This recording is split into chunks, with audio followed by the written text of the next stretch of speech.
following message have been transmitted into a request of the Tracy Police Department at around 4 p.m. No, I mean 10 p.m. Eastern Standard Time.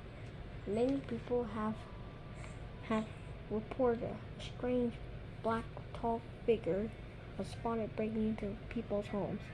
He doesn't know what creature would look like, so he remain vigilant but to this creature.